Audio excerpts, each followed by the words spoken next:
সমস্ত ভক্তজনদের প্রণাম জানাই। এক অপার দয়া পরম পিতার যে আমরা তার সঙ্গে যুক্ত হয়ে থাকতে পারছি।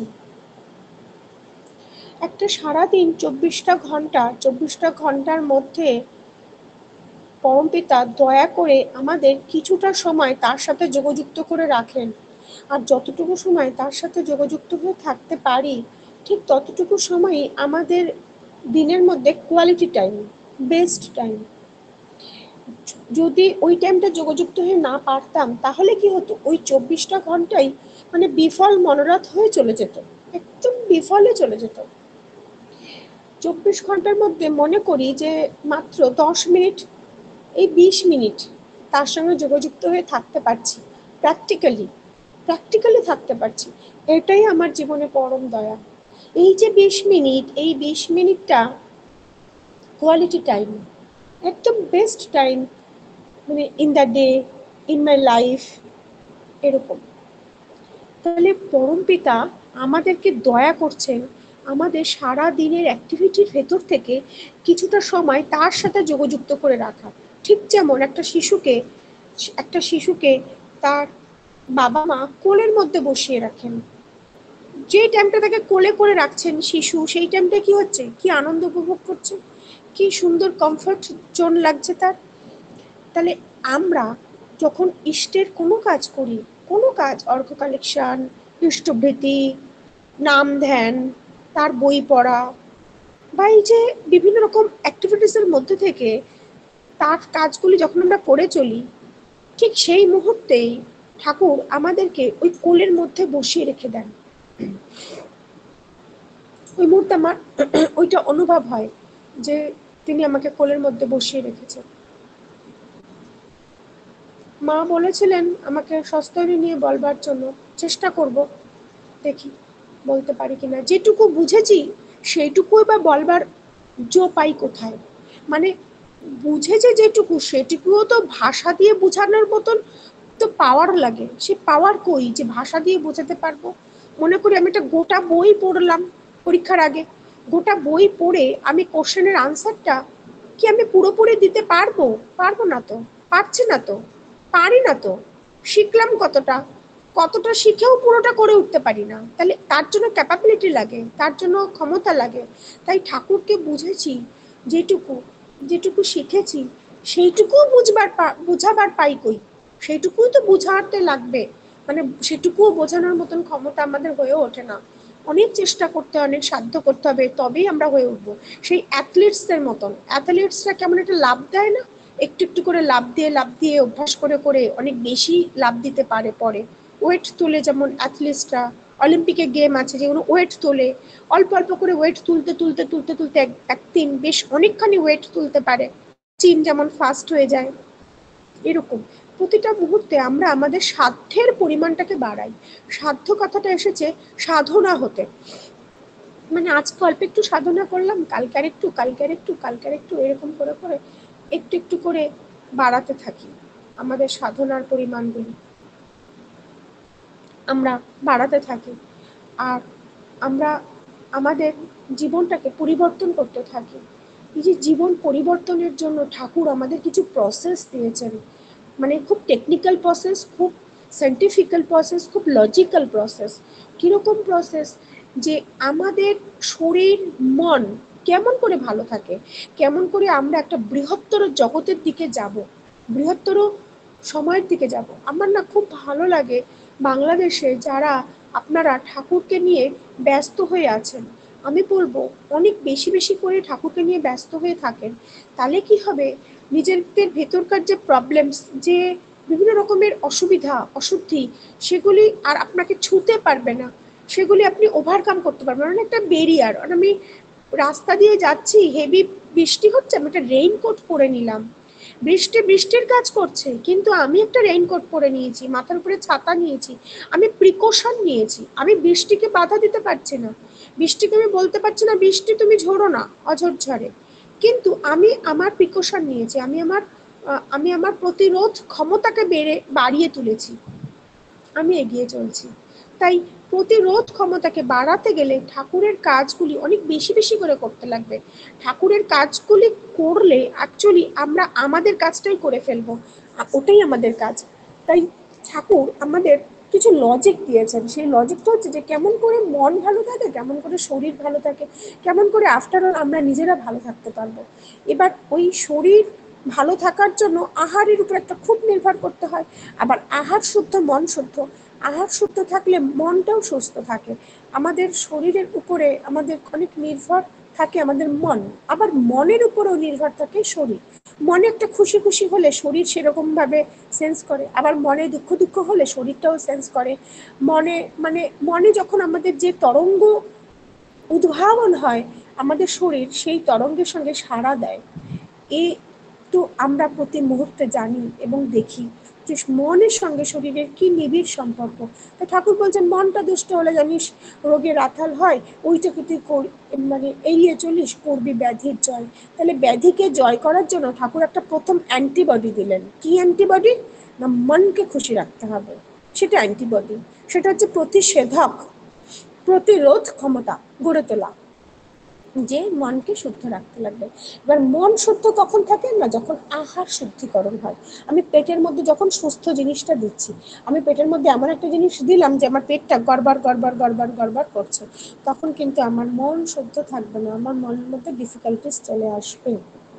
তাই এই আহার শুদ্ধতার জন্য প্রয়োজন হচ্ছে স্বাস্থ্যায়নী। স্বাস্থ্যায়নী ব্রতটা শুধুমাত্র যে কেবল আহারের জন্য তা ঠিক নয়, কিন্তু তার সাথে একটা টোটাল প্যাকেজ আছে। প্যাকেজ মানে এরকম, মানে এখানে আমি বলছি যেটা আমার ছেলে মেয়েদের জন্য বলি, আমার ছোট ছোটদের জন্য বা বন্ধু স্বজনদের জন্য, খুব হালকাভাবে নেবেন কথাটা, ভীষণ হালকা, খুব লাইটলি নেবেন। আমাদের যখন হাগু পাই, আমাদের যখন হাগু পেয়ে যায়, হাগু পেয়ে গেলে কি করি আমরা? সঙ্গে সঙ্গে হাগুটা করে ফেলি। যদি হাগু পাওয়ার সঙ্গে সঙ্গে আমরা হাগু করে ফেলতে পারি, তাহলে আলাদা করে হাগুর জন্য আমাদের কোনো বেগ পেতে হয় না বা আমাদের কোনো অসুবিধা হয় না, এবং তারপরে আমাদের কোনো একটা স্বস্তি মেহফিল হয়। আমাদের খুব কমফর্ট লাগে যে হ্যাঁ, আমি আমার হাগু খুব ক্লিয়ার হয়ে গেল, আমার শরীর অনেক ফ্রেশ হয়ে গেল, এরকমটা হয়। তার এটা বলার এটাই কারণ যে আমাদের মন মাঝে, শরীর মাঝে যখন কোনো একটা পজিটিভ চিন্তা আসে বা কোনো একটা কাজ ওয়ার্কিং পিরিয়ড আসবে, তখন যদি সেটা আমরা সঙ্গে সঙ্গে করে ফেলতে পারি, তারও এরকম একটা খুব পজিটিভ রিয়াক্ট আমরা পাবো, খুব পজিটিভ একটা রিফ্লেকশন আমরা আমাদের জীবনে পাবো। এটাই না, আমি আমার মতন করে বুঝি এটা স্বস্তির একটা ধাপ। যে আমার যেটা আমার মনের মধ্যে আসছে, যে ফ্লোটা আসছে, যে সিগন্যালটা আসছে, যে ইম্পালসটা আসছে, সেটা আমি করে ফেললাম। অবশ্যই পজিটিভ হতে হবে, তবেই আমার শরীরটা পজিটিভিটিতে যাবে। মনে করি কাউকে দেখে আমার রাগে মাথা তুঙ্গে উঠে গেল, আর মাথা যখন আমার তুঙ্গে উঠে গেল, তখন আমি একটা মন্দ কিছু বলে ফেললাম, আর যেই মন্দ বলে ফেললাম অমনি কি হলো, আমার চারপাশে মন্দ এসে গেল। আর তখন সে যদি সহ্য করতে পারে তো ভালো, আর না হলে আমাকে একটা থাপ্পড় বসিয়ে দিল, বা কি যে হবে, বা সেও পাল্টা 10টা মন্দ আমাকে শুনিয়ে দিল। তখন এটা কিন্তু মন্দের জন্য অ্যাপ্লিকেবল নয়, এটা কিন্তু কখনো মন্দের জন্য নয়, এই নেগেটিভিটির জন্য অ্যাপ্লিকেবল নয়, অনলি পজিটিভিটি। তাহলে পজিটিভিটি কোনটা, পজিটিভ কোনটা? না, যেটা আমার বৃদ্ধিকে আমার জীবনের বাঁচা বাড়াকে এগিয়ে নিয়ে যাবে, সেটাই পজিটিভিটি। যেটা আমার বৃদ্ধিকে, আমার বাচ্চা বাড়াকে এগোবে না, সেটা কিন্তু কখনোই আমার জন্য পজিটিভিটি নয়, কখনো না। মনে করি যে সুগার ফল করেছে, সুগার ফল করলে কি হয়, একটু চিনি বা গ্লুকোজ খেতে হয়। তাহলে চিনি বা গ্লুকোজ খেলে কি হলো, সুগারটা সেই সময় ব্যালেন্সড হলো। আবার ডায়াবেটিস হলে তাকে চিনি বা সুগার খাওয়া যায় না। তাহলে এটা কি হচ্ছে, আমি এটা এই কারণে বোঝার চেষ্টা করি যে এগুলি আপেক্ষিক। যখন যেটা দিলে আমার শরীরটা বাঁচে, সেটাই তখন আমার জীবনে পজিটিভিটি। একটা বাচ্চা ছেলে দুষ্টামি করছে, মা তাকে আচ্ছা করে ধমক দিয়ে দিল বা একটা পিটাই দিল, এইটা কিন্তু তার জন্য পজিটিভিটি। কারণ ওটা যদি না দেওয়া হয়, তাহলে ও দুষ্টামিটা রোধ হবে না, বা এটা আর কি ও থামবে না, এটা তার জন্য পজিটিভিটি। তাহলে এইটা বাঁচা বাড়ার বৃদ্ধিতে সহায়ক। হ্যাঁ, তাহলে এইরকম আমাদের কারণটা বুঝে আমাদের অ্যাপ্লাই করতে হবে যে কোনটা আমাদের জীবনে আমাদের বৃদ্ধিকে এগিয়ে দেয়। বা সস্তায়নীর কথা বলি, যেমন আমার ছোট ছোট ছেলে মেয়েদের সঙ্গে আমার বেশি আচরণ করতে ভালো লাগে, আর সেই জন্য ওদের মতন করে আমার নিজেকে ভাবতে খুব ভালো লাগে। আসলে বেসিক্যালি আমার নিজেরই ওরকম হয়ে থাকতে ইচ্ছা করে। এই যে আমরা দেখি প্রকৃতির মধ্যে, নেচারের মধ্যে যে জীবজন্তু আছে, জন্তু জানোয়ার, তাদের মধ্যে যারা ভেজিটেরিয়ান, যারা মানে সবজি খায়, হ্যাঁ ভেজিটেরিয়ান মানে যাকে বলে তৃণভোজী, শাকাশী প্রাণী। দেখেন শাকাশী প্রাণীদের যে দুধ হয় সেগুলি কিন্তু খাওয়া যায়, মানে উটের দুধ, হ্যাঁ, গরুর দুধ, ভেড়ার দুধ, ছাগলের দুধ, আমরা এগুলো খেতে পারি, মানে এগুলো উপাদেয়। কিন্তু কেউ কি কখনো কুকুরের দুধ খেয়েছেন? কেউ কি কখনো বিড়ালের দুধ খেয়েছেন? খাননি তো। কিন্তু তাদেরও দুধ হয়, কিন্তু ওই দুধগুলোর মধ্যে এত টক্সিন থাকে, টক্সিন মানে বিষ, যা মানুষের খাওয়ার জন্য উপাদেয় নয়। একটা বিড়াল ছানা, ছোট্ট ছানা, বিড়াল ছানা, সেই ছোট্ট বিড়াল ছানা সে কি করে, মানে সে যদি আঁচড় দেয় কোনো মানুষকে তাহলে ইঞ্জেকশন নিতে হয়। সে বিড়াল ছানা মায়ের দুধ খায়, সে কিন্তু তখনো মাছ মাছলি খেতে শুরু করেনি, তথাপি তার শরীরের ভেতরে এত টক্সিন, এত টক্সিন, এত টক্সিন যে সে নখ দিয়ে আঁচড় দিয়ে দিলেও মানুষের বিষক্রিয়া সৃষ্টি হয়ে যায়, মানুষ ইঞ্জেকশন নিতে থাকে। হ্যাঁ, ইঞ্জেকশন নিতে হয় তাকে। তাহলে তার নখের মধ্যে এত টক্সিন, নখে যে নখটা কেটে বাদ দিতে হবে, তাহলে একবার ভেবে দেখেন তার রক্তের মধ্যে তাহলে কি হতে পারে, তার লালা আমাদের সঙ্গে মিশে গেলে কি হতে পারে। হ্যাঁ, তাহলে কি ভয়ানক, কি ভয়ানক। আমিষ কথার মধ্যে বিষ আছে, বিষ। এবার দেখেন আমিষ কথার মধ্যে বিষ আছে, তাহলে যারা আমিষ খান বা যারা মাছ মাংস খান, এই লিঙ্কে যদি কেউই যুক্ত হয়ে থাকেন, তাহলে দয়া করে আমাকে মানে ক্ষমা করবেন, বা আপনি ভাববেন যে আমি অবুঝ কি বলতে কি বলে ফেলেছি। হ্যাঁ, সেটাই ভাববেন আপনি। আমিষের মধ্যে বিষ আছে। এবার হইলটা কি, বিষটা যদি আমি এই ছোট্ট এক চিমটি খাই তাহলে তো আমার ক্ষতি হবে না, আমি যদি অনেকখানি খাই তাহলে মনে হয় ক্ষতি হতে পারে। তাহলে ওই যে রোজ আমরা একটু একটু করে বিষ খাচ্ছি, তাই জন্য আমরা মরে যাচ্ছি না। হ্যাঁ, আমাদের একটা বিশাল পরিমাণে একটা অসুবিধা হচ্ছে না, কিন্তু যদি আমরা একসঙ্গে খেয়ে নিই তাহলে কিন্তু আমরা মরে যাব। মনে করেন যারা আমিষ খান, এখানে যদি লিঙ্কে কেউ যোগযুক্ত হয়ে থাকেন, তো তিনি মানে হাত তুলবেন আর কি, যে হ্যাঁ আমি আমিষ বুঝি, আমার ভালো লাগবে এই সৎ সাহসটা দেখে। যদি কেউ আমিষ খান, তো তিনি একদিনে বা এক বেলায় 20টা ডিম খেয়ে দেখেন তো কি হয় ঘটনাটা। 20টা ডিম খেয়ে দেখেন কি হয়, পেট কি বলে তখন। তারপর বা ইলিশ মাছ খেতে অনেকেরই ভালো লাগে, ভালোবাসেন, খেয়ে দেখেন তো 2 কেজি ইলিশ মাছ একটা দিনে, বা 1 কেজি, বা পরপর 1 সপ্তাহ, বা পরপর 1 মাস খেয়ে দেখেন তো কেমন লাগে। আমরা যেহেতু ইন্টারভ্যাল দিয়ে দিয়ে খাই, মাঝে মধ্যে খাই, তাই আমাদের বেশ ভালোই লাগে, আর আমাদের ক্ষতিটা কম হয়। মানে একদিন ইলিশ মাছ খেলাম, তাতে যা ক্ষতি হলো সেইটা মোটামুটি 1 সপ্তাহ, 2 সপ্তাহ, 1 মাস ধরে ওইটা শরীরের রক্তটা আবার পিউরিফাই করছে। শরীর তো অটোমেটিক সিস্টেম, সে ওইটাকে মানে অ্যাবজর্ব করে বহন করে নিয়ে এগিয়ে চলছে। কিন্তু এটা যদি পরপর 1 মাস খেয়ে থাকি তাহলে আমাদের শরীর সেন্স করবে। আমরা যদি ওরকম মানে 50টা ডিম, 10টা ডিম প্রতি বেলায় খেয়ে থাকি, আমার তো মনে হয় তারপরে হসপিটালের নার্সিংহোমে বেড বুক করতে হবে। তাহলে এটা কেন হলো? এটা একটা খাবার, কিন্তু এটা কেন হলো? কিন্তু ওই খাবারের মধ্যে প্রোটিন আছে, নিশ্চয়ই প্রোটিন আছে। যারা আমিষ ভোজন করেন তারা, আমিষের মধ্যে প্রচুর প্রোটিন আছে, প্রচুর প্রোটিন, এরপরে স্বীকার করতে হবে। কিন্তু ওই প্রোটিনটা আমাদের শরীর খুব সহজভাবে অ্যাবসর্ব করে না, সহজভাবে অ্যাবসর্ব করে না। ওটা অ্যাবসর্ব করতে অনেক কঠিন লাগে, অনেক কষ্ট লাগে। যেমন ধরেন বিজ্ঞান বলে বা এই যে লাইফ সায়েন্স বলছে যে একটা পাঠার যকৃৎ, পাঠার মেটে, তার মধ্যে সুষম আহার, মানে সেটা সেটা হচ্ছে সেম, যতটা কি এর মতন, যতটা দুধের মতন প্রোটিন, ততটাই পাঠার যকৃৎ, ততটাই প্রোটিন। মানে কিরকম দেখেন, আমরা বাংলা ভাষাটা একটু গুছিয়ে আপনারা বুঝে নেবেন। 1 গ্লাস দুধ খেলে যেমন হয়, ধরুন 1 টুকরো পাঠার মেটে খেলেও তেমন হয়। কিন্তু হয়েছেটা কি, যখন আমার শরীরটা অসুস্থ তখন আমাকে কে দেবে খেতে? উষ্ণ উষ্ণ কুসুম কুসুম গরম গরম দুধ, নাকি পাঠার মেটে কুসুম কুসুম গরম গরম দুধ? কেন দেবে কুসুম কুসুম গরম গরম দুধ? কারণ ওই দুধটা পেটের মধ্যে গিয়ে খুব সহজে গুলে যায়, আমি শক্তি পাবো, আমি এনার্জি পাবো, আমি একটু উঠে দাঁড়ানোর সাহস পাবো, বল পাবো শরীর। কিন্তু পাঁঠার মেটেটা যখন শরীরের মধ্যে যাবে, পাঁঠার মেটেটাকে প্রথমে শরীর ওটাকে গলাবে, গলিয়ে গলিয়ে ফেলতে হবে, নরম করতে হবে, তারপর সেখান থেকে প্রোটিন নিতে হবে। তাহলে পাঁঠার মেটে গলাতে গেলে শরীরে শক্তি থাকতে হবে।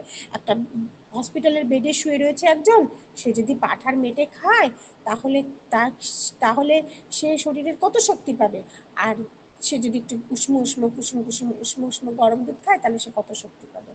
এটাই হচ্ছে কথা। ওই জন্য আমাদের দেখেন, আমাদের মনুষ্য জীবন প্রায় 6 মাস আমরা মায়ের দুধ খেয়ে বেঁচে থাকি। তাহলে এটা কত সহজ কথা। 6 মাস যদি মায়ের দুধ খেয়ে বেঁচে থাকতে পারি, তাহলে বড় হয়ে আমিষ খাই কেন? আমিষটা খাই কেন? আমিষটা খাবো কেন? মায়ের দুধ খেয়ে যদি ওই ওই চরম মুহূর্তে আমরা যদি 6টা মাস সার্ভাইভ করতে পারি, তাহলে বাকি জীবনটা কেন সার্ভাইভ করতে পারবো না নিরামিষ খেয়ে? এটা খুব সহজ প্রশ্ন, ছোট ছোট শিশুদের মতন প্রশ্ন আমার মনকে করি আমি। আমরা পারবো, নিরামিষ খেয়ে আমরা অনেক সুন্দর থাকতে পারবো। আর প্রকৃতির মধ্যে দেখেন, নিরামিষ খেয়ে ঘোড়া কেমন পাওয়ারফুল, ওই জন্য আমরা ঘোড়াকে বলি হর্স পাওয়ার, কত পাওয়ারফুল। ঘোড়া, গরু, গাধা, এরা কি সমাজে উপকার করে? কত উপকার করে। হ্যাঁ, তাহলে তখন আপনি বলবেন কুকুর কি উপকার করে না, সিংহ বাঘ কি উপকার করে না? আমি বলবো নিশ্চয়ই করে, নিশ্চয়ই করে। কিন্তু সেই উপকারের মধ্যে অনেকখানি অপকারও আছে, অনেকখানি অপকার আছে। কিন্তু একটা ঘোড়া, গরু, গাধা, এরা না কেবলমাত্র উপকারই করে, অপকারটা অনেক কম, অনেক কম। আর আপনারা আপনাদের স্বাভাবিক বুদ্ধি দিয়ে ভেবে দেখেন কি হয়। তাহলে এইবার ঠাকুর বলছেন মাছ মাংস খাস না, আর পেঁয়াজ রসুন মাদক ছাড়। কেমন করে বলছেন যেন ছোট্ট বাচ্চাকে একটা বুঝিয়েছেন, বুঝিয়ে বুঝিয়ে বলছেন শোন শোন শোন, মাছ মাংস খাস না, আর পেঁয়াজ রসুন মাদক ছাড়। তাহলে মাছ মাংস আর খাস না, আর খাস না, যা খেয়েছিস বাবা ঠিক আছে, আর খাস না, আর খাস না, আর খাস না। শরীরটার মধ্যে কত কষ্ট হয়, শরীরটা কত হাঁপিয়ে ওঠে।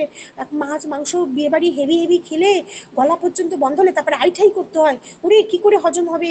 সেই কি বলে, কি সব খায়, বেশ অ্যান্টাসিড খায়, আরো কত কিছু খায়, খেয়ে দিয়ে সব ওইসব হজম করতে হয়, মানে আরো কিছু খাইতে হবে, নইলে ওইগুলো হজম হবে না। হ্যাঁ, পেটের মধ্যে আর কি এইরকম একটা ব্যাপার স্যাপার। এরকম আমি আগে অনেক খেতাম, জানেন মা, আমি আগে অনেক খেতাম, অনেক আমিষ খেতাম।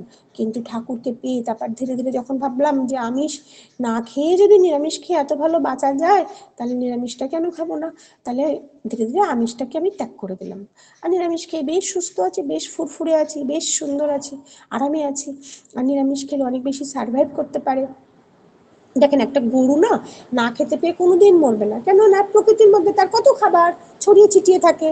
আর কিন্তু একটা সিংহ মারা যায় জঙ্গলের মধ্যে না খেতে পেয়ে, কারণ সে বৃদ্ধ হয়ে যায়, আর ছুটে ছুটে গিয়ে হরিণকে ধরতে পারে না, আর খাবার পায় না, আর খাবার খেতেও পারে না, আর সে তো ঘাস খেয়ে বাঁচতে পারে না, না খেতে পেয়ে মরে যায়। তাহলে আপনি কি করবেন, না খেতে পেয়ে মরে যাবেন, না নিরামিষ খেয়ে অনেক দিন সুস্থ হয়ে বাঁচবেন? মানে এইগুলো না আমার মানে ছোট ছোট বাচ্চাদের মতন করে আমার ভাবতে খুব আনন্দ লাগে। এরকম ঠাকুর আমাদের বলছেন কি, আমাদের ঠাকুর বলছেন যে পৃথিবীটা আর্থ হতে হয়, মানে আর্থিং করতে হবে, গ্রিন করতে হবে, গ্রিন এফেক্ট। বাট আমি যদি একটা নিরামিষ খাই, আমি ছাদের মধ্যে, টবের মধ্যে, জানলায়, কত কিছুতে আমি গাছ লাগাবো। আমাদের ইষ্টাশ্রয় বাড়িতে ছাদ বাগানে অনেক সবজির গাছ হয়েছে, ঢেঁড়স গাছ হয়েছে, ডাঁটা গাছ হয়েছে, কত গাছ হয়েছে, আমাদের ছাদ বাগান করা হয়েছে। ছাদ বাগানে অনেক সবজির গাছ, অনেক সবজি আমরা খাই, খুব খুব আনন্দ লাগে, গাছের সবজি দেখে খুব আনন্দ লাগে। তাহলে এই যে আমরা সবজি খাই আর ছাদ বাগানে সবজির চাষ করেছি, তাহলে আমার কি হলো, আমার পৃথিবীটা গ্রিন হলো না? তাহলে যত যত সস্তানি আছে, যারা যারা নিরামিষ খায়, ঠাকুর যাদের যাদের নিরামিষ খাওয়া খেতে বলেছেন, তারা তারা কি করছে, পৃথিবীকে সবুজায়ন করছে, গাছ লাগাচ্ছে, তাহলে পৃথিবীতে অক্সিজেন দিচ্ছি, তাহলে আমরা একটা ওয়েলফেয়ার করছি, আমরা পৃথিবীকে সেবা করছি। আমরা সৎসঙ্গ, সৎসঙ্গ ইউনিভার্সিটি, সৎসঙ্গ যে ইনস্টিটিউশন, সৎসঙ্গের যে মেম্বার, তারা পৃথিবীকে সার্ভ করছে, তারা আর্থকে সার্ভ করছে, তারা বেশি বেশি করে গাছ লাগাচ্ছে, বেশি বেশি করে গাছ খাচ্ছে, বেশি বেশি করে তারা পৃথিবীকে সবুজায়ন করে তুলছে। তাহলে এটা একটা কত বড় ওয়েলফেয়ার। তাহলে আমরা যদি আরো আরো বেশি করে সবুজ গাছপালা লাগাই, তাহলে আমাদের পৃথিবীটা বাঁচে, আমাদের পরবর্তী জেনারেশন যারা আছে ছোটরা, তাহলে তাদের জন্য আমরা একটা খুব সুন্দর পৃথিবী দিয়ে যেতে পারি। তাহলে এইরকম ভাবে আমরা নিজেদেরকে চিন্তা করতে পারি। আর একটা জিনিস দেখেন না, প্রকৃতির মধ্যে কত সুন্দর, হাতির পাল, ঘোড়ার পাল, ভেড়ার পাল, তাহলে যে পালে পালে থাকে কে, কারা থাকে? যারা নিরামিষ খায় দে মেক্স ইউনিটি, যারা ভেজিটেরিয়ান দে মেক্স ইউনিটি, যারা ভেজিটেরিয়ান নয় তারা কি করে ওই মাংস নিয়ে কামড়া কামড়ি করে। দুটো তিনটে কুকুরকে একসঙ্গে দেখেছেন খাবার খেতে? খালি গাউ গাউ আউ আউ কত কিছু করে। কিন্তু একটা জায়গা থেকে দুটো গরু কি সুন্দর খাবার খাচ্ছে একই মেজলা থেকে, গাউ গাউ গাউ গাউ করে না, কোনো ভাষা নেই তাদের, নীরবে তারা খেয়ে চলেছে। নীরবে কোনো ভাষা আছে, কোনো আওয়াজ আছে? খরগোশ তো মুখে আওয়াজই করে না, নীরবে খায়। তাহলে এরকম দেখেন প্রকৃতির মধ্যে কত সুন্দর, আমার অনেক ভালো লাগে। এই ছোট ছোট ছেলে মেয়েদের মতন করে না আমার চিন্তা করতে কি ভালো লাগে, আমার খুব ভালো লাগে। তাহলে এই যে ঘোড়ার পাল, হাতির পাল, ভেড়ার পাল, মহিষের পাল, সবাই পালে পালে থাকে, তার মানে দে মেক্স ইউনিটি। তাহলে আমরা যতখানি নিরামিষ হব পুঁজি হব ততটা আমরা ইউনিট ফর্ম করতে থাকবো। আর সস্তানির মধ্যে আর একটা মূল জিনিস আছে, ওই যে ওই হাগু করার কথা বললাম, যখনই মনে আসবে ভালো জিনিস তখনই করে ফেলতে হবে। তাহলে কি হবে, একটা খুশি খুশি একটা মানে আলাদা করে বেগ পেতে হবে না, সেটা আমরা করে ফেলি। আমি না মানে আপনাদের শ্রদ্ধ দাদার সাথে না এইরকম গল্প করি, আর উনি তো হাসতে হাসতে মানে মানে হাসতে হাসতে পাগল হয়ে যান। যে আমি ঠিক মনে করো যে আজকে হাগু পাইছে, আজকে হাগুটা বললাম যে না আজ হাগু করবো না, 2 দিন পর করবো, তাহলে সেইটা কিরকম হবে, দীর্ঘসূত্রিতা হয়ে যাবে। তাহলে দীর্ঘসূত্রিতা হলে কাজ পন্ডের মুখে, তাহলে কি সেইটা সহজভাবে হবে? কত বেগ লাগতে লাগবে, কত কিছু গড়বড়। মানে এটা আপনারা মানে ছোটদের জন্য আমার বলা আর কি, মানে এইরকম মানে হাস্যরস। তাহলে এইটা কি হচ্ছে, ঠিক সস্তায় নেই, যখন আমার হচ্ছে যে কোনো মন্দিরে অর্ঘ্য দেব দেব দেব দেব দেব দেব দেব, সঙ্গে সঙ্গে দিয়ে দাও, যেমন আছে তেমন দিয়ে দাও। তাহলে যেমন আছে তেমন দিয়ে দিলে একটা খুশি খুশি হয়ে গেল, আরে মন্দিরে আমি অর্ঘ্য দিয়েছি, কি ভালো কি ভালো, কি আনন্দ কি আনন্দ, খুশি খুশি। একটা এইরকম ভাবে আমরা যখন মনে আসবে তখন সেটা করতে লাগবে। তাহলে আমার ইন্ডিয়াতে বা বাংলাদেশে বহু বহু জন আছেন যারা ভেজিটেরিয়ান, তারা কিন্তু আবার সবাই সস্তানি নন। কেন? শুধু ভেজিটেরিয়ান হলেই যে সস্তানি হবে তা কিন্তু নয়, ঠাকুর সেটা বলছেন না। তাহলে সস্তানির সঙ্গে অন্যের ভালো চিন্তাটা করতে লাগবে, আমার চিন্তা শুদ্ধ হতে হবে। আমি অন্যের জন্য মন্দ কিছু চিন্তা করব না।